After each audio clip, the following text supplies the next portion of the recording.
No one explained this well, at least not in English. I know a lot of you actually speak primarily Spanish, and that is okay. You can still enjoy content without understanding what they're saying.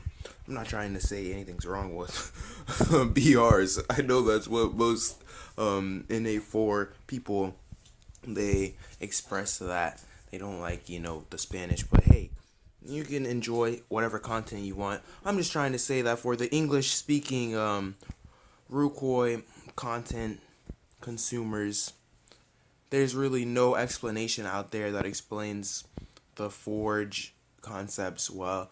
And so I figured I would just take this video, and if you understand what I'm saying because I'm incoherent and obviously on hard drugs, then you will easily be able to understand what Brick Slater and Small Giggle Moo are saying. You will easily be able to understand that because it's on the screen and you can just read what they're saying.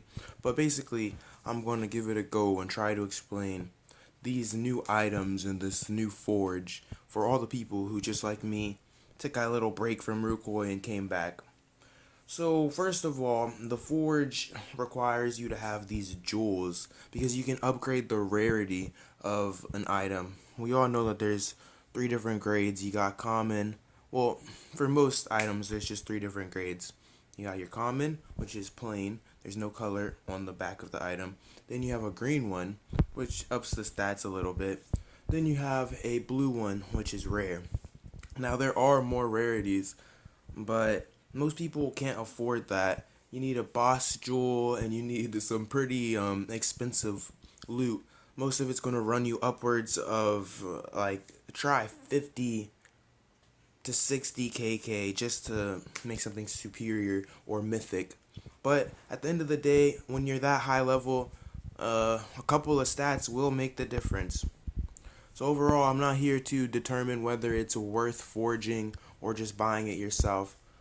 I'm just trying to tell you how it works. Do not buy rusted equipment. See, I'm glad that I did this research because I was really just about to buy a bunch of rusted equipment.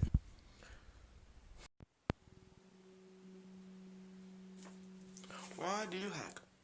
Yeah, so before I cut myself off, I was saying that don't make the mistake of buying rusted equipment. I was seriously about to just spend a bunch of money on rusted equipment, and I would have been so blowed figuring out that you cannot equip it and it does not add any stats. All of that rusted equipment is used alongside superior equipment. You add that plus your superior equipment. So let's use an example.